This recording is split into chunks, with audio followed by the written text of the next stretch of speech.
जम्मू कश्मीर, वादी कश्मीर और जम्मू एक साथ न चले, जब तक हम एक दूसरे का दुख दर्द न समझे, जब तक हम एक दूसरे की तरक्की के लिए इकट्ठे काम न करें, तो इन दोनों रीजन्स को पहले भी मुफ्ती साहब ने बहुत काम किया।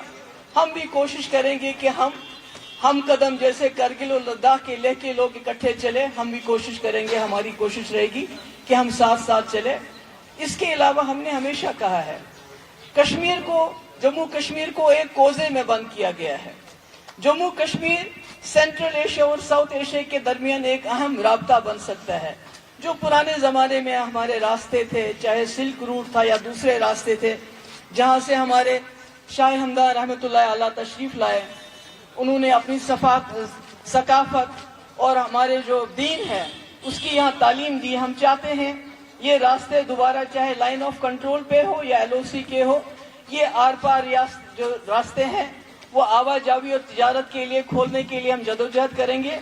और इसके साथ साथ जो मुफ्ती साहब ने अपने कम कलील वक्त में, जब हमने 2004 में उड़ी चलो का नारा देके 14 जानों की शहादत दी और 2005 में रास्ता खुला, जो बदकिस्मती से मुजफ्फराबाद रावलाकोट बंद किया गया है, हम उसको ट्रेड के लिए फिर से खोलने के लिए मरकजी सरकार से इस्तदा करते हैं। और साथ ही जो शारदा पीठ है, जैसे हमारे सरदार भाइयों का पाकिस्तान में जो गुरु नानक देव जी की पैदाइशी जगह है, जो वहाँ का गुरुद्वारा है, वहाँ जाने की उनको इजाजत दी जाती है। इसी तरह हमारे कश्मीरी पंडित भाई बहन हैं, उनके लिए शारदा पीठ खोला जाना चाहिए। और तमाम सियासी कैदी और जो ज़ैर हिरासत अफराद हैं, उनके रिहाई का मुतालबा बहुत साल से करते रहे हैं। जो अंडर ट्रायल्स हैं, जो खामखा में PSA UAPA के अंदर उनको बंद रखा है और उनकी कार्रवाई भी नहीं होती, 5-5, 6-6 साल से कुछ नहीं होता है। और जिनकी कार्रवाई होके जिनको बेल मिलती भी है, जमानत मिलती भी है, जैसे शबीर शाह साहब हैं, सुप्रीम कोर्ट ने जमानत दी, उसके बावजूद बंद है। इनमें से कई लोग जैसे जमात इस्लामी के लीडर हैं, जैसे मियां कोयूम साहब हैं, बहुत बीमार है और उनकी बीमारी का हम सुनते हैं। मगर जो आम खाम घरों से गरीब बच्चे इस वक्त मुल्क की मुख्तलिफ जेलों में बंद हैं, अंडर ट्रायल है, उनकी कोई अदालती कार्रवाई नहीं हो रही, वो बीमार हैं, उनकी बात कोई नहीं करते हैं। हम उस पर भी मरकजी सरकार को कहना चाहते हैं, उस पर नजरसानी करनी चाहिए और जब तक इनका केस प्रूव हो जाए, इनको बेल पर रिहा किया जाना चाहिए।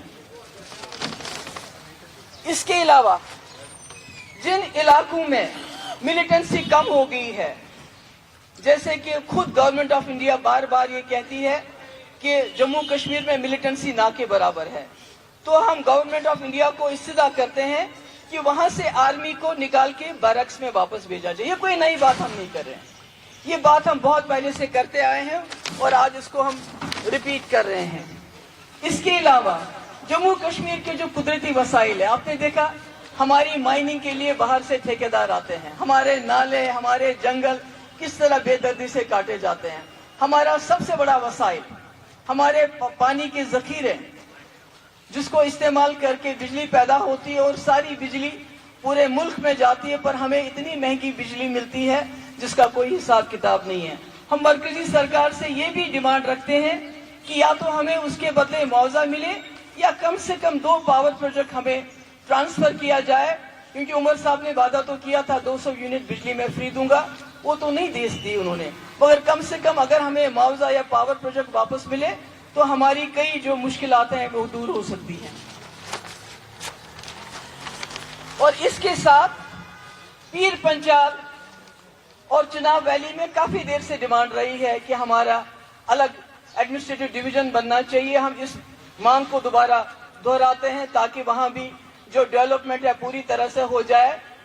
और कश्मीरी पंडितों की वापसी हम चाहते हैं बाइज्जत तरीके से, उसके लिए हम पूरी कोशिश करते रहेंगे।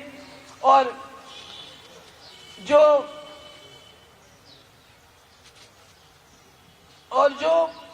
ईरान और दूसरे इस वक्त मुस्लिम ममालिक में जो जंगी सूरत हाल है, हम इस वक्त उनके साथ खड़े हैं और हम चाहते हैं कि ये जो खून खराबा हो रहा है इसको बंद किया जाए, तमाम लोग जो हैं अपनी जिंदगी आराम से गुजारे